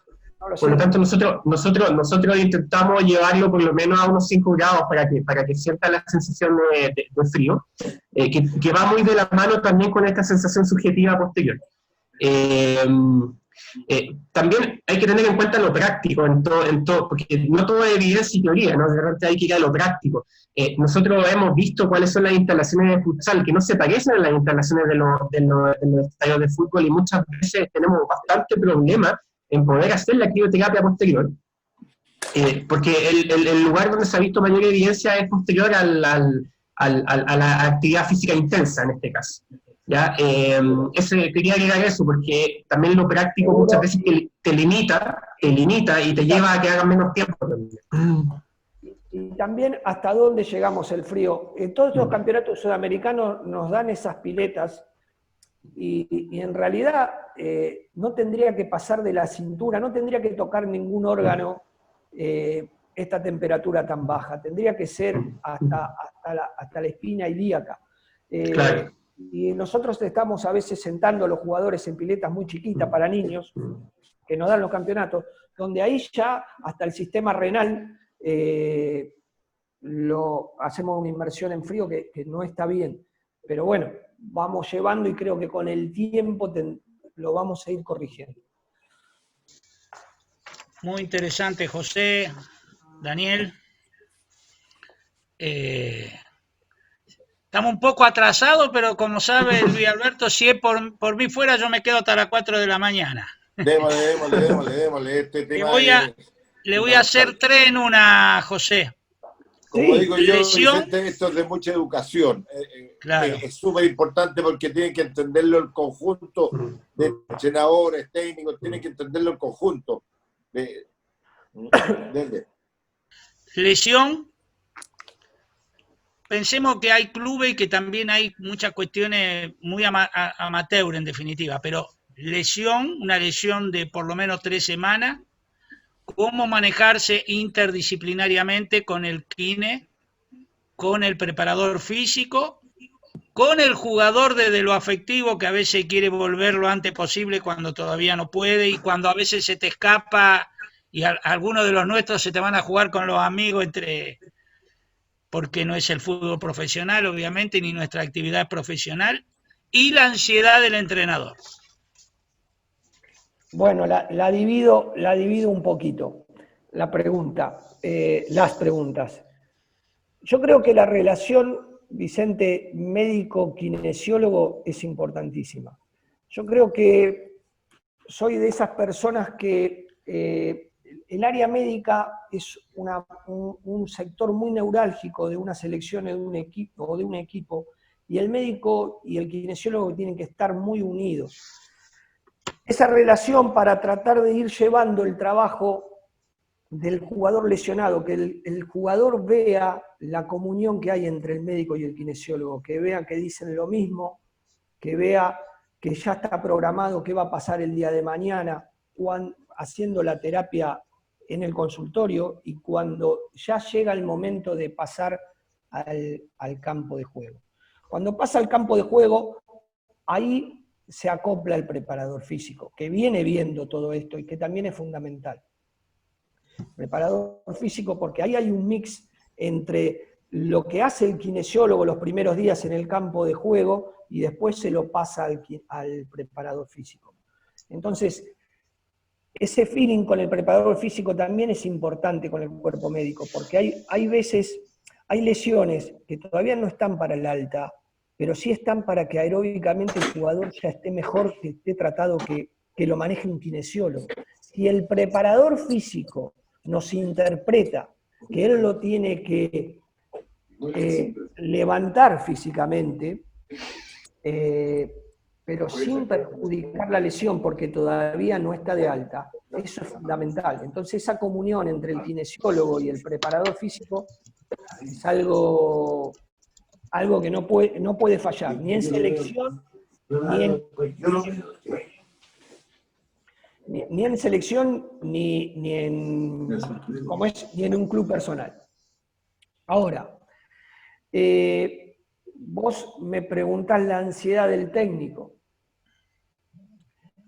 La ansiedad del técnico, yo creo que pasa por una sola cosa, y yo todos estos años de fútbol, es la confianza. Cuando el técnico le tiene confianza al médico, porque acá viene el problema, el médico a veces se equivoca en el fútbol. El médico cree y sigue con su estructura de sanatorio, y a veces se olvida que no está en un hospital o en un sanatorio, que él está en un equipo de fútbol, y el capitán de esto es el técnico. Entonces, yo creo que hay dos médicos en los que están en el fútbol. Los que trabajan en el fútbol o en el futsal y los que son del fútbol y del futsal. Y ahí está la diferencia. Cuando el técnico se da cuenta que que el médico es del futsal, es del fútbol, que sabe que aparte de pensar en la lesión, está pensando que en 2 semanas tienen un partido a ver si el jugador puede llegar. Ahí el técnico se le va la ansiedad, porque sabe que si el jugador no llega porque no puede llegar, pero no porque el médico esté estructurado en que una lesión son 4 semanas y de ahí no se mueve. Entonces, la ansiedad del técnico arranca directamente de la confianza que le tenga al cuerpo médico. No sé, Daniel, vos qué pensás. Yo que también trabajo en ambos deportes y en otros deportes también, sin duda que bueno, primero quería, antes de esto, tú me habías mencionado cuál es el trabajo del equipo interdisciplinario. Hoy en día se habla de trabajo interdisciplinario o transdisciplinario, y no multidisciplinario, como se hablaba antiguamente, prácticamente por la unión que tenemos que tener en cada uno de los profesionales. Yo creo que el resultado final del jugador depende de mucha gente, ¿no? Y no solamente del médico en cuanto a lo que tiene que ver con las decisiones, sino que las decisiones yo creo que tienen que ser compartidas en el deporte, ¿ya? Nunca las altas ser determinadas solamente por un profesional, sino que basarse en la comunicación, eso es fundamental para un buen resultado en cuanto a la rehabilitación de un jugador. Y con respecto a lo de la confianza entre el entrenador y el médico, yo creo que es fundamental. Y también tiene mucho que ver con las personalidades también de cada uno de los integrantes. O sea, muchas veces las personalidades también influyen dentro de esto, pero lo importante al fin de la historia es de que trabajar lo más profesional posible y tratar de comunicarse las cosas entre medio del cuerpo técnico, el área médica, y establecer las cosas claras, ojalá desde un primer minuto. Y también hay mucho aprendizaje en esa relación. Así que yo creo que el tema de la ansiedad se va corrigiendo en el tiempo, con la confianza, el conocimiento, y también en establecer una relación entre ambas partes. Es una pregunta para ambos que yo también me quiero sacar la duda. El jugador de alta competencia debe en algunos casos, siempre y cuando no ponga riesgo, digamos, de alguna otra lesión, convivir con el dolor en alguna circunstancia. A ver, yo hoy, Vicente, no conozco un deportista de alta competencia que no conviva con dolor. Es imposible que pueda seguir el ritmo. Tiene que acostumbrarse al dolor. Y eso es educación. A ver, tiene que darse cuenta y saber cuándo basta. Pero es imposible con el ritmo de partidos, el ritmo de entrenamiento, la intensidad con que hoy se juega y se practica, que el deportista de alta competencia no tenga dolor. Tiene que aprender a convivir con el dolor. Es imposible. ¿Sí? José, por las dudas, quiero aclarar. Yo dije antes, tiene un dolorcito muscular y lo saco, yo no me estoy refiriendo a ese tipo de cosas, es cuando el dolor, y creo que la pregunta la inicié diciendo, cuando no implica otro tipo de consecuencias. Claro, pero eso fue una de las cosas, perdón Daniel, ahí te dejo, una de las cosas que me sorprendió el futsal, ese dolor que en el fútbol es imposible que un jugador entre en la cancha, y en el futsal yo lo veo porque al técnico le puede servir 1 minuto, 1 minuto y medio, y después descansar. Y eso a mí me pareció bárbaro, de gran comodidad para mí, para descartar menos, cosas que en el fútbol uno no sabe que 45 minutos seguidos el jugador no lo va a poder hacer. Entonces, si uno descarta, y lo convence y el jugador le tiene confianza al médico, sin perjudicarlo, por supuesto, tiene que convivir con dolor. ¿Sí? No sé vos qué pensás, Daniel. No, o sea, dentro de nuestra formación de médico del deporte, en mi caso, hay una frase famosa, o sea, que el alto rendimiento no es sinónimo de salud, sino todo lo contrario. Yo creo que, bueno, esa frase refleja bastante lo que estamos mencionando. El jugador de elite, especialmente de alto rendimiento, y lo comentan a los periodistas, o sea, se olvidan cuando fue la última vez que jugaron sin dolor, en todo deporte, o sea, el día que no tienen dolor es el día en que, ese es el día, o sea, realmente lo tienen claro, o sea... Yo no me acuerdo que un equipo mío, algún jugador haya entrado sin dolor. Siempre estoy medicando a alguien. Conviven con el dolor. Sí. Y bueno, y dentro de eso, de recalcar la importancia también del feeling del futbolista, del director técnico, del preparador físico, del kinesiólogo y del médico con respecto a hasta qué punto es normal el dolor y no se vaya a romper. Ese es el tema de fondo. Tampoco acostumbrar a todo el mundo que cualquier dolor puede jugar. Sí, ese es el feeling que es tan difícil de llegar a él y que el jugador tiene que colaborar en un 100%. Me quedan, creo que 2 preguntas. El tema de la automedicación de los jugadores. Ustedes algo mencionaron. Yo no sé, doctor Artese, si le dije, yo soy farmacéutico. No sabía.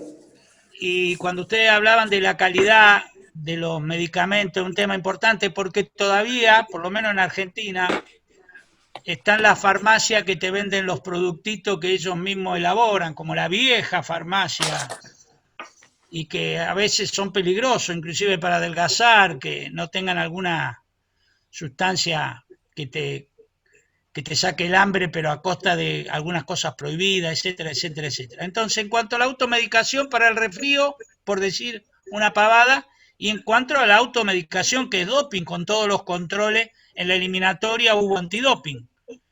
Y de futsal, ya el futsal en ese aspecto, la Conmebol le ha dado una envergadura que hay que tener mucho cuidado. Nosotros todavía somos un deporte amateur y los médicos todavía tienen que trabajar con más esfuerzo. Bueno, escuchamos un poco las recomendaciones al respecto. Bueno, yo creo que en esto Daniel había preparado, creo que tiene unas diapositivas para pasar, pero yo quisiera hacer un comentario.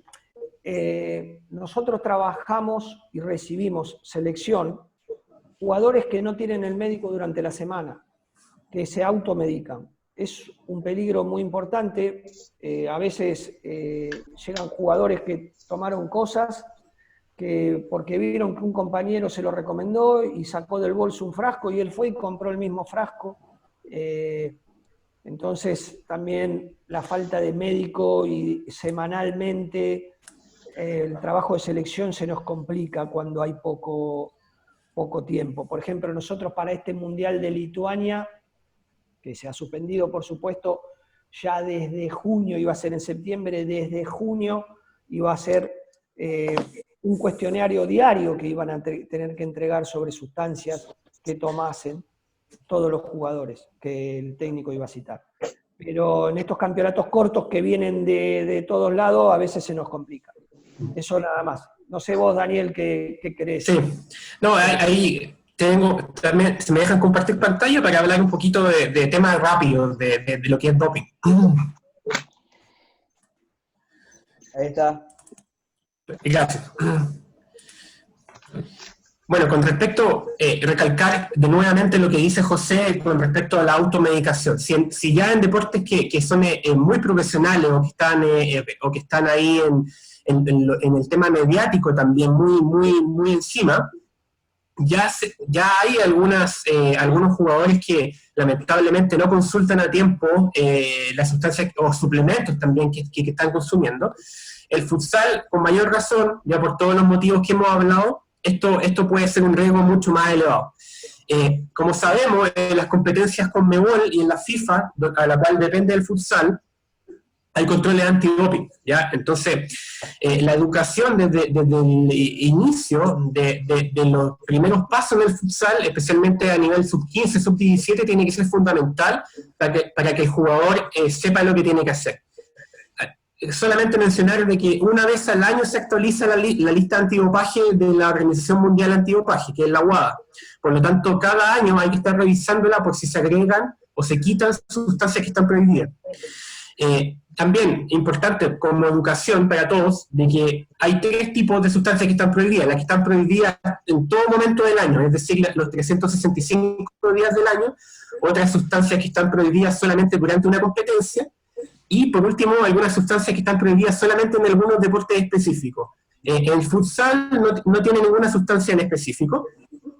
Y como ejemplo de lo más frecuente que nosotros nos enfrentamos, y también los kinesiólogos también muchas veces nos ayudan mucho en esto por el grado de confianza también que tienen con el jugador, en que el jugador a veces tiene un estado gripal o un resfrío común y se automedica con algún antigripal. Puse este ejemplo porque los estimulantes están prohibidos durante competencias, no durante todo el año.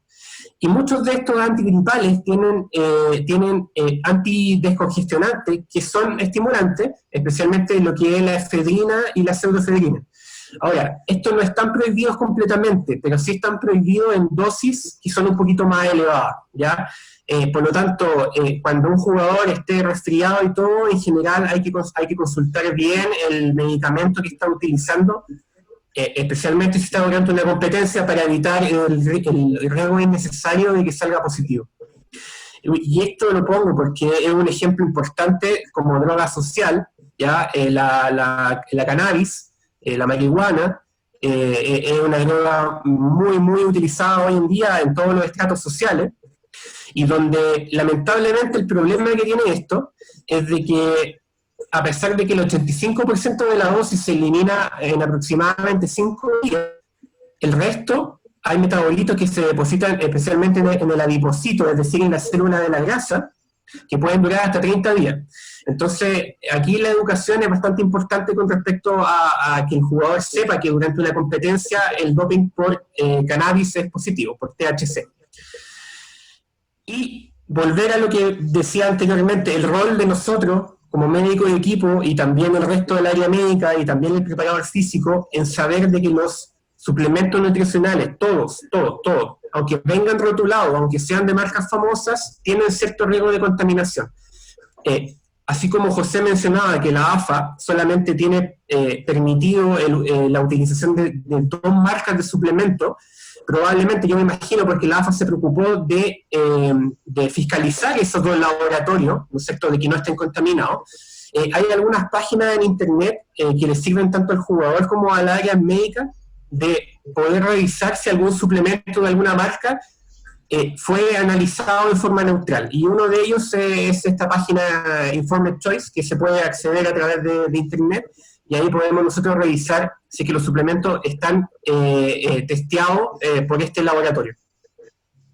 En general, en la medicina del deporte y la nutrición deportiva se dice de que, a pesar de que en el alto rendimiento, en la mayoría de los casos, es necesaria la suplementación deportiva, en lo posible no hay que ocuparla. Ya ese es como el lema. Y para terminar solamente, sumado a muchos temas que ya hemos hablado, el rol del médico de equipo es muy variado. ¿Ya? En general debe ser el líder del área médica, debe saber trabajar en forma adecuada en lo que tiene que ver el trabajo interdisciplinario, se tiene que preocupar de la salud del deportista, de que no esté sometido a un riesgo innecesario por cumplir la actividad. Esto tiene que ver con la evaluación preparticipativa, especialmente lo que tiene que ver con lo cardiológico, con lo cardiovascular. Tiene que ser el líder que guíe protocolos de prevención de lesiones en conjunto con el kinesiólogo. Somos los encargados de hacer los diagnósticos médicos y la conducta y tratamiento terapéutico de las lesiones en conjunto con el kinesiólogo. Tenemos que estar al tanto de la alimentación, de la suplementación, prevenir siempre lo que es el control antidopaje, educar mucho respecto a esto, y también, aparte de todo esto, ser el médico y todas las implicancias que ello tiene. No somos solamente el médico de los jugadores, somos el médico de todo lo que están dentro del equipo, ya del cuerpo técnico, de la persona, del jefe de delegación, etcétera. No, ha pasado 1000 veces que al final los que se enferman no son solamente los jugadores. Y dentro del acompañamiento a viaje, lo que hemos hablado, el trabajo es prácticamente 24/7, se duerme poco, es todo muy apasionante, pero siempre hay que estar pensando y no dormirse en ningún momento porque puede pasar algo.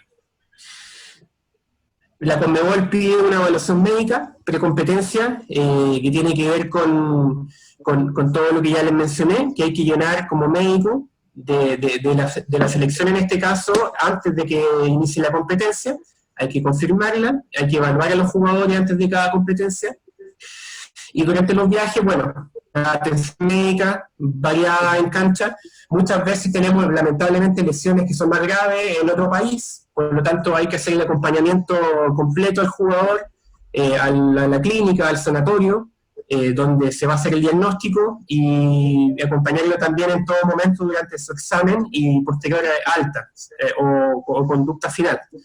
Y muchas veces, y esta foto la pongo como un símbolo también de lo que muchas veces tenemos que ser artesanos de la medicina, en conjunto con el kinesiólogo. A veces, por más de que nosotros nos preocupemos de toda la lista antes de viajar, ocurren ciertas situaciones y de repente porque vamos a la farmacia y no encontramos en este caso la férula del dedo que todos conocen, y tenemos que improvisar con tal de que el jugador tenga menos dolor y tenga un bienestar. Eso por el momento. Así que, José, no sé qué opinas tú, ya más o menos lo dijiste, o si no, Vicente. No, entramos a la última pregunta. Yo voy a dar mi opinión muy brevemente sobre los protocolos. Dale sonido al doctor, a José Arteza, dale sonido. Vamos a preguntar sobre los protocolos de entrenamiento, de competición a la salida de esta pandemia. El mejor protocolo es la vacuna. Pero mientras no llegue la vacuna, vamos a convivir todos con este problema. Siendo que en el fútbol profesional, que es lo que por ejemplo estamos viendo en Europa, que se está jugando, el protocolo, calculo yo, doctores, si estoy equivocado me dicen, es mucho más fácil, dado que los jugadores profesionales pueden llegar con un montón de libertad en su vehículo, etcétera, etcétera, y acá somos deportistas amateur. Así que los escucho a ambos, a ver qué opinan. Bueno, a ver si me comparten y yo les muestro son poquitas diapositivas y lo hacemos cortito, lo del protocolo. A ver. Ahí está. Ahí está. Se compartió.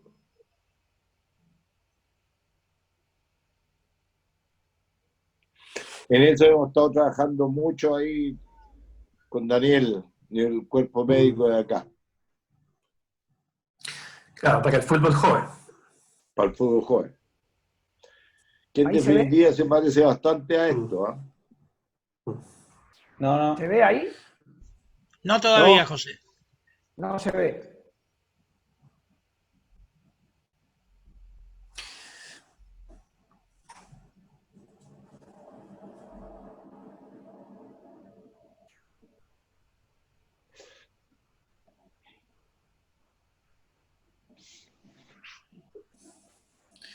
Parece que se cayó. Se quedó pegado, cayó, José, ¿no? Sí, se quedó congelado. Sí. Avanzá, Daniel, vos. Sí, no, bueno, este es un tema que quizás más complejo de lo que cree la gente. Como Vicente mencionaba el tema de la vacuna, hasta el día de hoy no se sabe con claridad si esa va a ser la solución, la verdad, porque se ha visto que la inmunidad contra este virus quizás es más celular que a través de anticuerpos. Lo que hace la mayoría de las vacunas, ahí volvió José, si lo puede habilitar. Hay que darle sonido, hay que darle sonido. A ver si puedo pasar esto. Ahí te puse para... El de atrás es.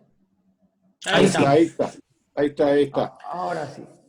Bueno. Acá está el protocolo que hizo AFA para fútbol y se agregó futsal. El protocolo consta de 4 medidas: transporte, higiene, testeo testeos y educación. En el transporte, acá ven que puse diferente color, higiene y educación, porque para mí son los dos que después que pasen la pandemia van a quedar. Tanto la higiene como la educación, al atleta vinieron para quedarse. El transporte, cuando esto pase, va a ser lo mismo que antes y por supuesto los testeos no van a estar más. Con respecto al transporte, AFA lo que le está pidiendo a los clubes es entrenamiento en hora no pico. Nosotros llamamos hora no pico en el horario de mayor cantidad de trabajo de la gente que toma el transporte público. Y está evaluando el transporte privado. Hoy el futsal de la primera A, hemos hecho un trabajo de primera A y primera B y el 54% tiene movilidad propia. Quedaría ese 46% que toma transporte público, y la AFA para la primera A y para la primera B de futsal estaría evaluando el transporte puerta a puerta de un sistema de combis. Aquellos que tengan vehículo propio, el protocolo habla de no transportar más de 2 personas. Y después la medida de precaución, que todos ya las conocemos durante estos 4 meses, como de cómo viajar en el auto con barbijo y todo. Con respecto a la higiene, el médico va a tener que esperar, esto sí la AFA va a obligar a la primera A y a la primera B en principio a tener un médico, esta vez permanente en el entrenamiento de futsal. Es lo único que la AFA le va a pedir. Va a llegar el jugador ya cambiado, se va a tratar de estar en menor cantidad de tiempo en el vestuario, se le va a hacer una toma de registro de temperatura y un interrogatorio individual, el médico del plantel, el jugador ya cambiado se lava las manos, se saca el barbijo y va a entrenar. Por supuesto, las botellas individuales, que generalmente no son comunes, pero ahora por supuesto que sí. El distanciamiento entre los jugadores sentados tiene que ser de 1,60 m. Y el reingreso al vestuario es por grupos, porque eso la AFA lo deja según la dimensión del vestuario de cada club. Si el vestuario es chico, se recomienda que las primeras semanas, hasta que evaluemos, no se use el vestuario, que no se reingrese después del entrenamiento del vestuario, que se vayan directamente a la casa. Por supuesto, la desinfección diaria del vestuario, trabajar con el mínimo de personal para evitar los contagios, y lo que se ha hecho tanto en el fútbol como en el futsal es hacer grupos de 6 jugadores. Ese grupo de 6 jugadores tienen que durar 1 semana y ser los mismos 6. Se recomienda no poner a todos los jugadores, por ejemplo, a todos los arqueros en un mismo grupo, porque si uno diera positivo tendríamos que aislar a los 6 y ese club se quedaría sin arqueros. Entonces, tratar de que los grupos estén repartidos en cada posición de cada club, de cada posición en el campo. Mantener siempre la circulación de aire, esto es infernal, cómo baja el riesgo de contagio mientras que haya circulación de aire. Por supuesto, en Argentina se toma mucho mate, está prohibido la infusión. Y acá vuelvo a poner la infusión de mate, ¿no? Compartido. Y acá vuelvo a poner el reingreso al vestuario. Esto también, si el vestuario es grande, se permite el reingreso de a 2 personas. Los jugadores son los únicos exceptuados a usar barbijo, a no usar barbijo. Todo el resto tiene que usarlo. Durante todo el entrenamiento, el técnico, el médico, el kinesiólogo, el utilero, el dirigente que esté mirando, todos tienen que usar barbijo. Las medidas de higiene respiratoria que todos conocemos, y desinfectar diariamente también las pelotas, los conos y todo lo que se utilice. Hoy la cantidad de jugadores en la A del futsal argentino son 282, llegando a la D con 660 jugadores.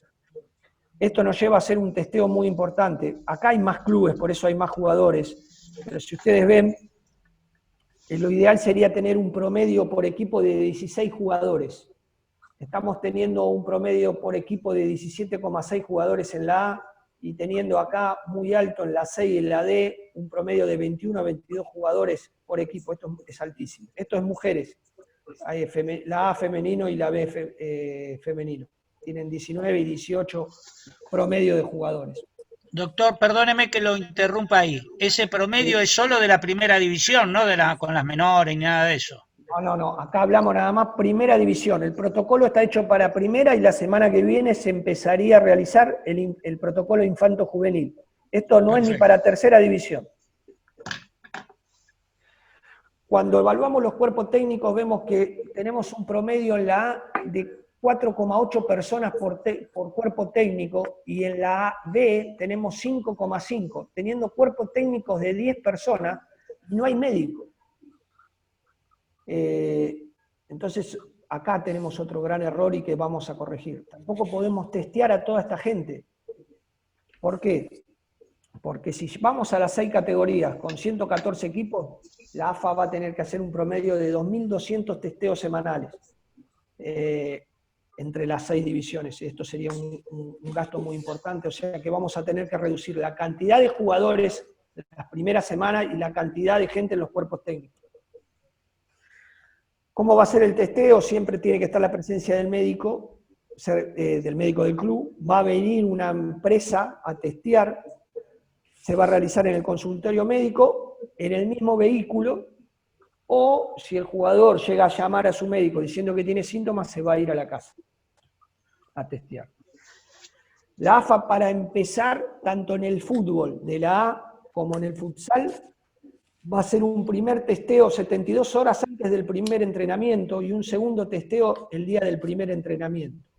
O sea que en 72 horas los jugadores van a estar testeados 2 veces para evitar ese periodo de ventana que a veces pasa. Entonces ahí vamos a saber que todos los jugadores que comiencen van a estar negativos. ¿Por qué el médico? Bueno, esto se lo digo un poquito más rápido. Si llega un paciente, ¿por qué obligamos a tener un médico en el plantel? Llega un paciente, un jugador con síntomas de COVID, el médico va a impedir que vuelva a domicilio, lo va a separar del plantel, va a evaluar ese grupo donde estuvo entrenando con 6 jugadores, lo va a tener que volver a testear y va a activar el protocolo COVID en la Argentina, que nos dice el Ministerio de Salud. Todo esto tiene que hacerlo un médico, no puede caer en las espaldas de un técnico, ni de un kinesiólogo, ni de un preparador físico. Por eso, club que quiera empezar, club que va a tener que tener un médico hasta que esto termine. Y después la educación, cosas que antes veíamos que eran normales, esto es de los profes, la misma elongación que hace 4 meses era normal, hoy ya no lo es. Tratar de utilizar todos los espacios y no hacer esto. Evitar los ejercicios cara a cara para evitar contagios, tratar de hacer este tipo de ejercicios. Evitar este contacto. Todo esto es para los preparadores físicos. Entonces, en la educación siempre tiene que estar el médico, siempre el kinesiólogo tiene que tener protección, el cuerpo técnico tiene que tener barbijo, y ayer el doctor Camp, de Presidencia de la Nación, en reunión en AFA, nos pidió, hasta hace 2 semanas no era así, que los mayores de 65 años traten de no ir a los entrenamientos las primeras semanas. Seguimos con la educación, acá estoy yo, esto ya está mal, estamos 4 respirándole, acá hay un kinesiólogo trabajando bien. Y por último, les dejo esta foto de la gripe de la pandemia de 1918, que ya usaban barbijo, ya sabían que había que utilizarlo en España, o en Inglaterra y en Estados Unidos, y acá lo decía muy claro, usa barbijo o ve a la cárcel. Bueno, muchas gracias. José, una repreguntita tonta, pero para los testeos, ¿eso que usted dice es de PCR o los testeos de anticuerpos? No, el testeo va a ser de PCR, pero igual el método lo va a decir el Ministerio de Salud.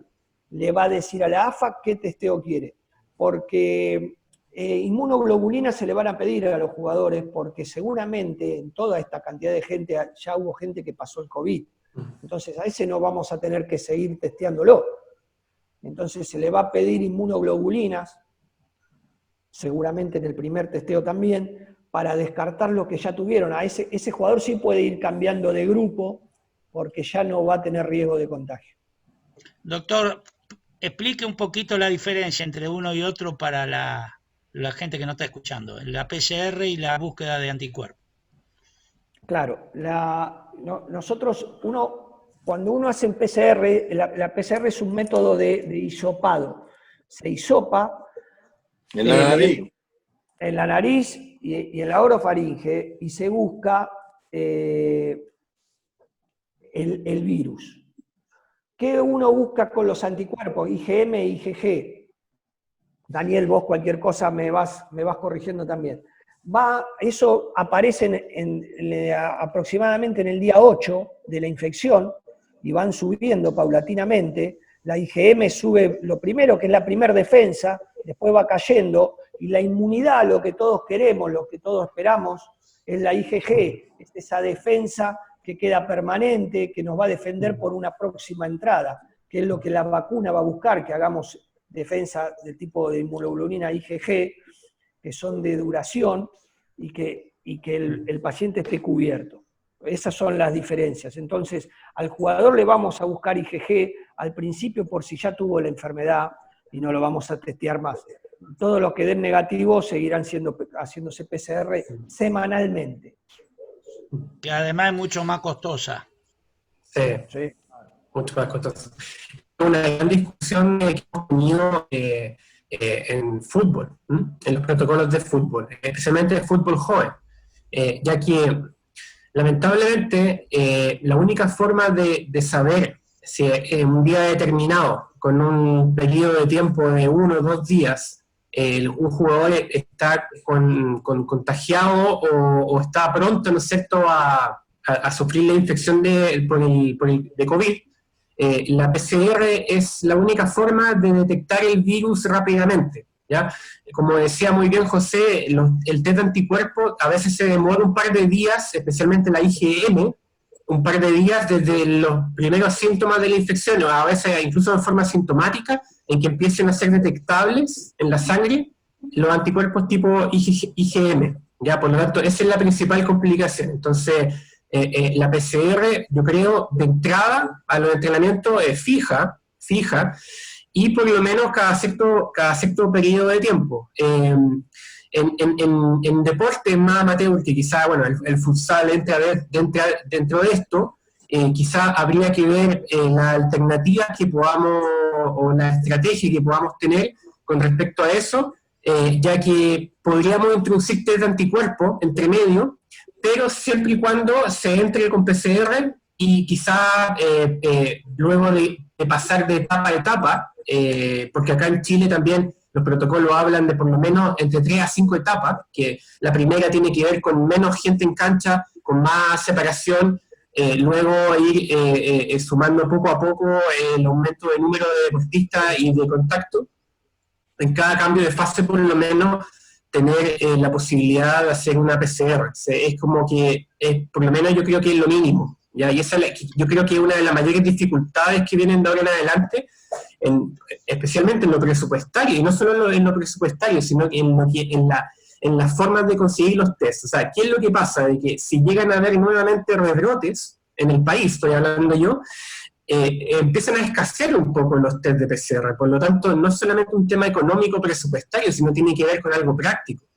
Por lo tanto, la dificultad del deporte no profesional, que en Chile, yo le comento a José que en Chile hace la semana pasada, recién el gobierno dio un decreto para que pudieran entrenar los futbolistas de primera A y primera B, más los árbitros, solamente, más los deportistas de alto rendimiento de otros deportes, ¿ya? Pero porque acá estamos en cuarentena hace mucho tiempo y es la única forma de poder salir a la calle. El problema de que conseguir estos permisos para otros deportes va a ser muy difícil y si hay un nuevo rebrote, vamos a volver lamentablemente a tener que tener cuarentena obligatoria, y ahí va a venir el problema. O sea, vamos a volver 2 semanas, 3 semanas, y luego tener que volver a entrenar en la casa vía Zoom. Es una discusión que los médicos del deporte en este momento estamos teniendo prácticamente todos los días, y es que es una complicación que quizá incluso no tiene una solución práctica. El protocolo... Sí, perdón. No, el protocolo argentino habla de que no va a utilizarle, le comunica al Ministerio de Salud, en caso de rebrote no le va a utilizar ningún medio, o sea, se va a suspender la actividad otra vez, porque no se van a usar los testeos, se va a dejar para la población, o sea, se va a dejar el test. O sea, yo creo que esto va a ser en forma, hasta que esté la vacuna, con pequeños brotes. Claro. Estuve hablando ayer con el médico de Barcelona de futsal, y él cree que la semana que viene en Barcelona van a hacer una cuarentena otra vez, por los rebrotes que hay, y que van a suspender todo. Están más bravos que de lo que nosotros escuchamos. Así que va a ser ir viendo día a día a ver lo que pasa. Sí. Esa es para mí. Venía muy entusiasmado con lo que ustedes nos están conversando, pero cuando llegamos a este tema, así como que se me bajaron las alas. ¿Ah? Sí. Pensando, Daniel, en lo que tenemos del regreso de nuestro campeonato. Que yo sospecho, digamos, que de todas maneras, como decía el doctor, vamos a estar teniendo rebrotes. De todas maneras, porque como no va a haber vacuna, obviamente al salir a la calle, al volver un poco al estado de normalidad, obviamente va a haber gente que va a estar, entonces eso me bajó, me hace tener mucho cuidado. Ojo, Daniel, con todo lo que hemos venido conversando para el fútbol joven y para el fútbol sala. Y yo creo que son cosas muy parecidas nuestras, estoy hablando de Chile, que hemos estado trabajando mucho con Daniel y la Comisión Médica para el regreso del fútbol juvenil, doctor. Y aquí veo cosas que anoté, la cantidad de grupos, la desinfección de balones. Nosotros tenemos un país muy largo, entonces las situaciones van a ser distintas en el norte, en el medio y en el sur. Vamos a tener una serie de complicaciones, Daniel. Los testeos, así como se están haciendo, médicos por los clubes, que nosotros ya lo habíamos conversado, bueno, etcétera, etcétera, y el control de eso. O sea, los médicos, los clubes de la primera A del futsal argentino, el 81% está dentro de la capital federal. Claro. O sea, ahí se puede manejar. Igual la futsal empezaría primero la A, después la B, y va a ser paulatino. Lo infanto juvenil, por ahora no hay novedades. Sí. Yo quería agregar solamente que, aparte de toda esta tremenda problemática que ya es un acertijo ya para los dirigentes, para nosotros los mismos médicos, de cómo sacar adelante la situación, también se suma otro aspecto, y quería mencionarlo porque es importante, ya que hay mucha gente acá de distintos clubes y de la misma selección. Se ha visto lamentablemente que los pacientes o atletas que han tenido COVID ya, o sea, que estuvieron contagiados, sufren ciertas alteraciones que tienen impacto en lo cardiovascular, o sea, se inflama el corazón, para decirlo de forma simple con este virus. Ya, eso ha llevado, y esto lo hablo en carne propia, en hacer evaluaciones preparticipativas, incluso a árbitros que han salido con electrocardiogramas muy alterados. ¿Ya? Así que hay que tener mucho ojo con eso, pensando en que la salud está ante todo frente a esta situación. Claro. Y en este caso, el tener un médico en cada institución, o por lo menos en los entrenamientos, yo creo que no va a ser una opción, o sea, va a ser algo bien complejo de llevar. Y vamos a tener que hacerle al menos una encuesta a todos los jugadores y luego de saber si estuvo o no contagiado, hacerle mínimo una evaluación médica y un electrocardiograma para ver si hay alguna alteración y según eso estudiarlo más. Así que yo quería agregar eso porque es bastante más complejo este. Sí, yo creo que sí. Yo lo comparto con ustedes y por eso digo que me bajan la sala. Me quedo muy preocupado porque le encuentro toda la razón y hay cosas que ni siquiera yo lo había pensado. O sea, tiene que ver con costos, tiene que ver con disponibilidad, tiene que ver con todo lo que tienen nuestros clubes, la ayuda y la protección que vamos a tener que tratar de buscar o tratar de trabajar en conjunto. Me quedo muy, o sea, no pensando en las elecciones en los clubes. Y una pregunta que les quería hacer, por favor, ¿es posible que un jugador, un atleta, un deportista quede afectado? O sea, que quede con secuelas o no. Secuelas respiratorias. Hay Sí. un trabajo español. Dale, José. El último trabajo español que acabo de leer, quedan con un déficit de un 10 a un 30% de disminución de capacidad respiratoria los atletas que tuvieron. Ahora tampoco se sabe cuándo vuelven a recuperar o si va a quedar, porque es tan nuevo todo esto, pero vimos que se está viendo eso, que están esperando, que ven que tienen entre un 10 y un 30% de la función pulmonar disminuida. También, Deportivamente, te paso al tiro, Daniel, dame. Deportivamente eso es fundamental, o sea, una disminución de ese porcentaje en un deportista lo liquida. ¿Te fijas? Sí, lo deja bastante disminuido. Tenemos los 4 meses de confinamiento, las lesiones que ellos están esperando, que esperan un 20% de aumento de lesiones por este confinamiento. Ellos están haciendo un estudio que después de 3 meses y medio, el jugador pierde hasta su noción en el campo donde practicaba, o sea, en su posición de juego. Se pierde el golpe, se pierde esa habilidad que tenía, que va a costar recuperarla. Y en eso están esperando un aumento del 20% de las lesiones, de los cuales calculan que el 60% va a ser muscular, de ese 20%, y un 10% va a ser ligamentaria. Claro. Más que nada lo que quería agregar, y también como educación, o sea, es cómo nuestros deportistas tienen que cuidarse muy especialmente, porque si llegan pueden quedar muy afectados por mucho tiempo, como dices tú, pueden quedar fuera por mucho tiempo.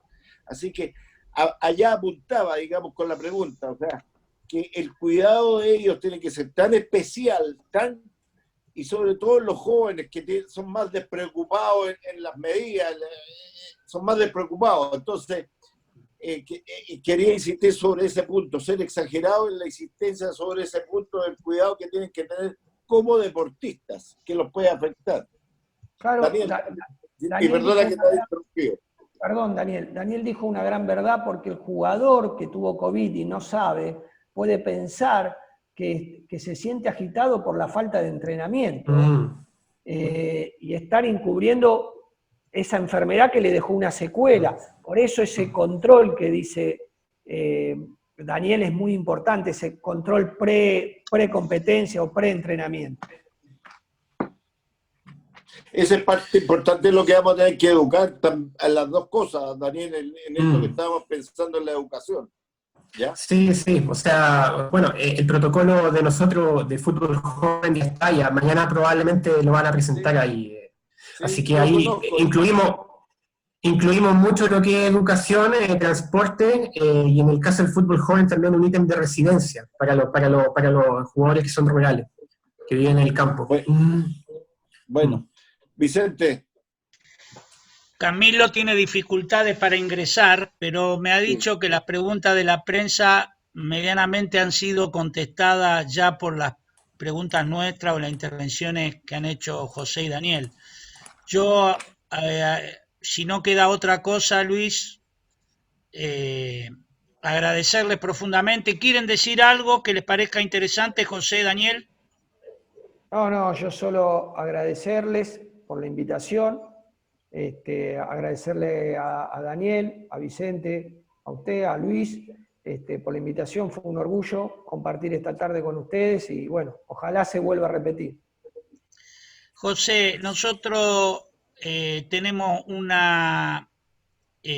vínculo fuerte en este momento con lo que es Jonathan, Matías, así que para nosotros es muy importante todo el aporte que se pueda hacer desde Argentina. Estamos trabajando muy en conjunto, así que para nosotros es un aporte grandísimo. Hoy Argentina es el campeón del mundo y lo tenemos al lado, a pesar de que yo en este momento estoy en Rosario. Y por lo tanto para nosotros el aporte, José, ha sido muy importante, lo mismo Daniel, que está trabajando ya con nosotros hace 2 años, y yo creo que en todas las áreas compartir e intercambiar es lo que nos va a ayudar a crecer a todas las partes. Así que lo Seguramente. mío es todo agradecimiento. Luis, Sí, yo Daniel, quería, antes de sumarme, bueno, agradecer a Luis Alberto por la invitación, a Vicente también por armar todo este proyecto, y a José especialmente por el traspaso de experiencia. Tú tienes mucho más años de experiencia, obviamente, especialmente en el fútbol, así que uno se enriquece bastante de este tipo de conversación.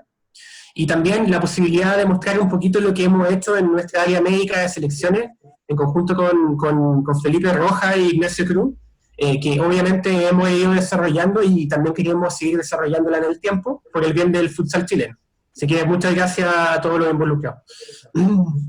Te agradezco mucho, Daniel, tus palabras. Sí, yo también agradecerle, bueno, ya les dije al principio a los dos y realmente ha sido una charla interesantísima.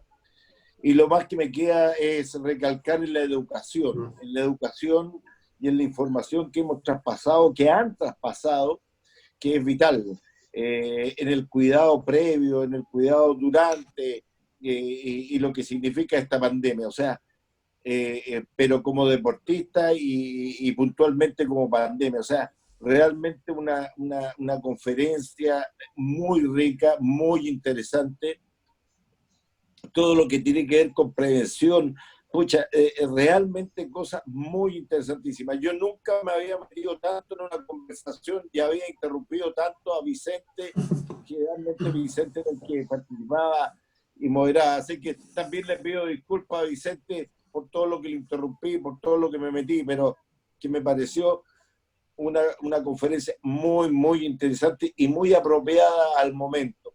Así que muchísimas gracias, doctor José. Un abrazo grande.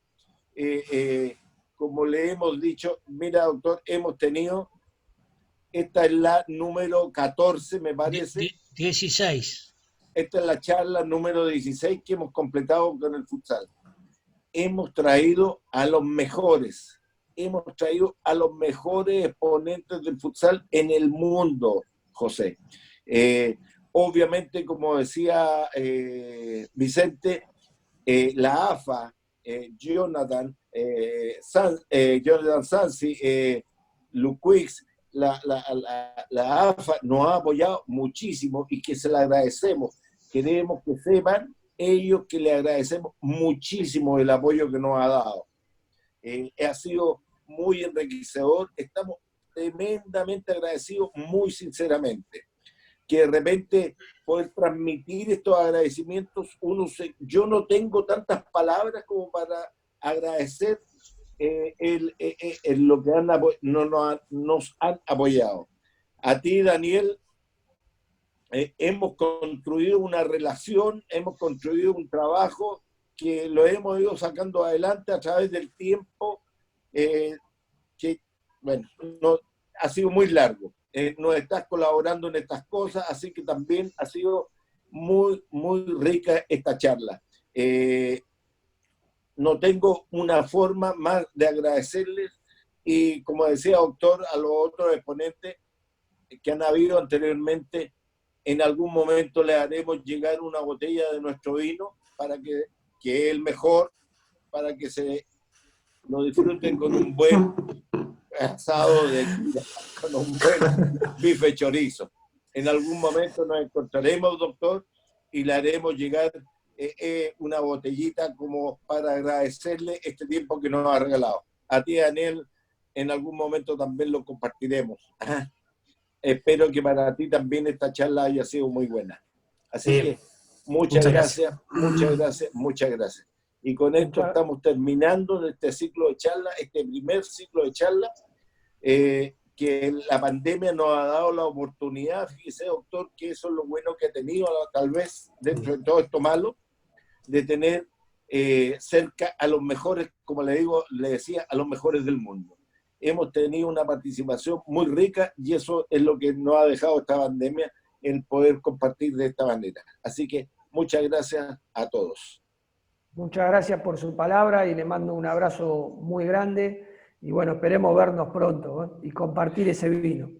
Ya, hágale llegar a Jonathan sí, nuestro agradecimiento, por favor. Sí, a Jonathan y a Luquis enseguida se los voy a hacer llegar.